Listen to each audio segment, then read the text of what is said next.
Hello, Andrew Doherty here again, and I'm reading another piece from my memoir, Before the Tide Went Out. This is chapter 9 and it's called The Local Shops. I suppose the main treats we as children loved were novelties, sweets, ice creams, and drinks. Although we could perhaps get an odd treat such as crisps or lemonade from the local pubs, in those days women and children didn't tend to venture through the doors of such places, and my mother certainly wouldn't have considered it appropriate. But we had shops, of course, and 'twas many a few bob I would spend in them all. The first shop I remember was Molly Doherty's at the crossroads, which is now Ben Power's shop. Molly was my father's aunt and was as kind and generous as the day was long. But we didn't have money to spend except on a Sunday, and it's well I remember Robert, my brother, and I running down the high road from Coolbunya on a Sunday with a pre-decimal penny burning a hole in our pockets to get some sweets. Treebor was our favourite sweet brand because my mother had worked in the factory in East London for several years before she returned to Ireland. Molly's shop was very plain. A counter faced you as you pushed in the door, with what seemed at the time to be a very spacious public standing area. Behind the counter presided Molly, who had curly white hair and twinkling eyes that bade you welcome.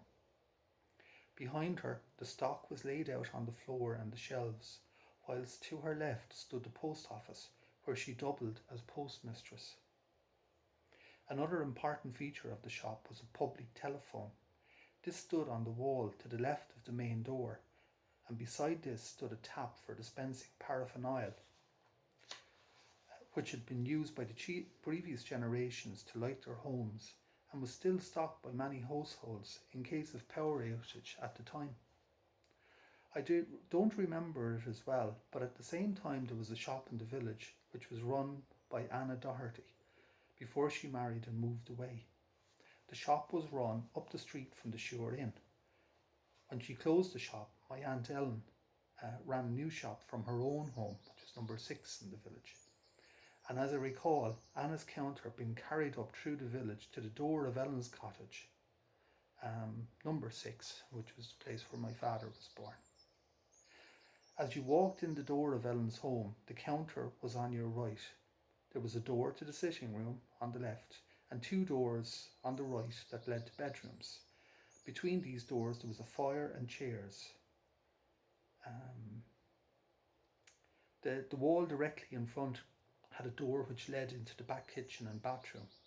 You could never be sure that Ellen would be at the counter when you went in. You just had to wait and see, especially if she was serving the dinner. Ellen's became the hub of the village subsequently. She had ice cream, sweets, cigarettes, newspapers and soft drinks.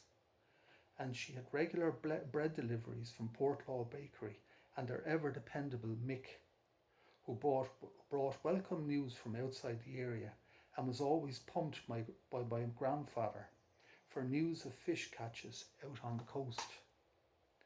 Going into Ellen's was like running a gauntlet. You could never tell who would be sitting inside or what was being discussed. All the neighbours were welcome, and it was rare that you would not find 1 or 2 sitting there, and it was an education to be listening to them all.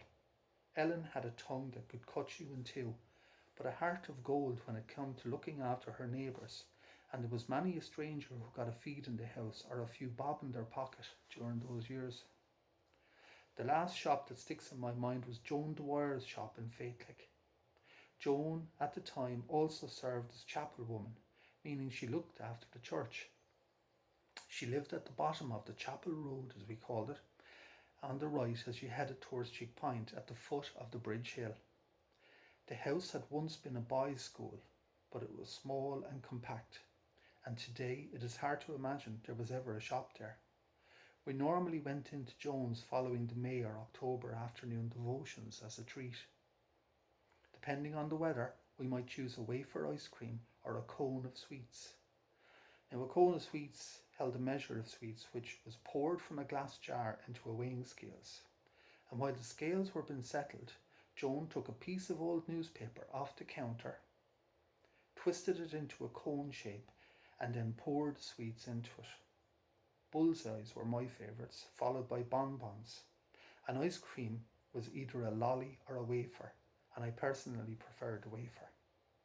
Often we would have to wait outside, as Joan was behind us on the road after tidying up the church. It was all our mother could do to control us. But when Joan arrived, we would line up quietly and make an orderly queue. My mother was last, but she generally just paid for us. I don't ever remember her treating herself. So thanks very much. I'll have another reading in another while.